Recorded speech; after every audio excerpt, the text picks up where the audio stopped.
هناخد النهاردة جولة داخل وخارج ملعب طنجة الكبير، وهنشوف التفاصيل الفنية الجديدة عن قرب على أرض الواقع. قبل ما نبتدي في الفيديو وتفاصيلنا النهاردة، ما تنساش تدعمنا باللايك والاشتراك في القناة علشان يوصلك كل جديد عن حصريات ملاعب كرة القدم حول العالم. تابعونا. أهلا بيكم أصدقائي مرة تانية. اولا لازم نعرف ان اي تعديلات داخلية بتتم داخل ملاعب كرة القدم بتكون من اجل حاجة من الاتنين، يا اما من اجل تغيير المسارات الخاصة بالدخول والخروج الخاصة بالجمهور واللعيبة وغيره، وكمان من اجل تغيير المناسيب الخاصة بالملعب زي ما شفنا في تغيير المسارات في ملعب الكامب نو بالظبط، وشفنا ده بالتفصيل من الداخل.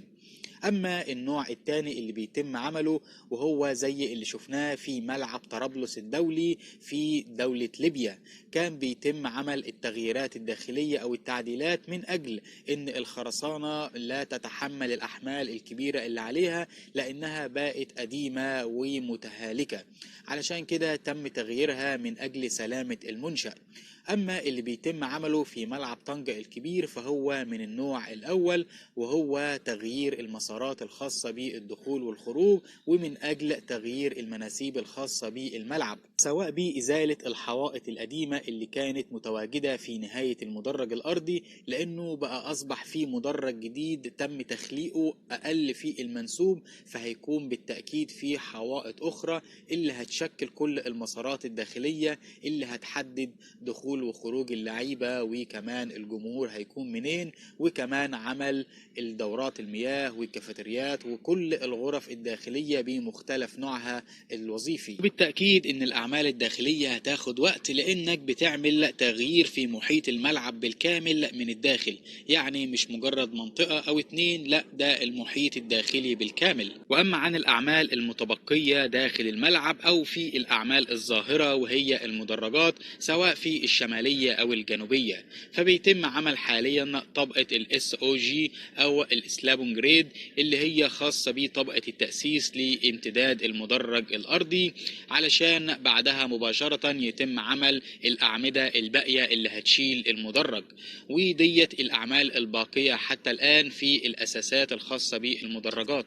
وايضا من ضمن الاعمال المتبقية وهي تقفيل الفواصل اللي امام حضراتكم، اللي هي ما بين الدرجات الجديدة وبعضها، وبتسمى بمرحلة الجروتة نسبة للمادة اللي بيتم صبها في الفواصل، وهي مادة الجراوت اللي بتختلف بالتأكيد من كل بلد لأخرى حسب الشركة المصنعة للمادة ديت، وهي بتدي نفس الخواص الخاصة بالخرسانة المسلحة. ولكن يا أصدقائي، تنظيم لتظاهرة جديدة، بحيث أن الفيفا أعلنت رسميا عن منح المغرب شرف تنظيم مونديال الأقل من 17 سنة نسخة 2025 إلى 2029 عند الفتيات أي الإناث. فمبروك علينا هذا التنظيم الآخر اللي تزاد على باقي الأعراس الكروية اللي غادي ينظمها المغرب. فأغلبيتكم الإخوان شفتوا آخر الأشغال ديال الملعب ابن بطوطة الجديد في مجموعة من القنوات ومجموعة من الصفحات. كيبان على أنه يعني باقين في المدرج السفلي أغلبية الأشغال، وأيضا إزالة الغطاء. فالمستجدات اللي بحثت عليها ولقيتها، بما أنه كيكون بزاف ديال الانتقادات للمدرج الصغير في ملعب طنجة، فعبد ربي حتى انا ما كنتش عارف علاش السبب ديال ان المدرجات مختلفه، وعلى انه غادي تستمر فيها واحد المده طويله ديال الفينيسيون، حيت شفناهم كانوا يحفروا جهه المدرج اللي غير كيتبنى دابا، حفروا حفر معمق بآلية الحفر، وبالتالي شيء عادي على انه غادي تبقى الفينيسيون مطوله، حيت تما غادي يكونوا بزاف ديال الاشياء في ذاك المدرج السفلي. فالشيء اللي وجدته هو ان المدرج لا كان بحاله بحال المدرجات العلويه، لا كان نفس المقياس، نفس التصميم، نفس سميتو، فالملعب ما غاديش يستوفي شروط الفيفا. هذا هو الشيء الاهم.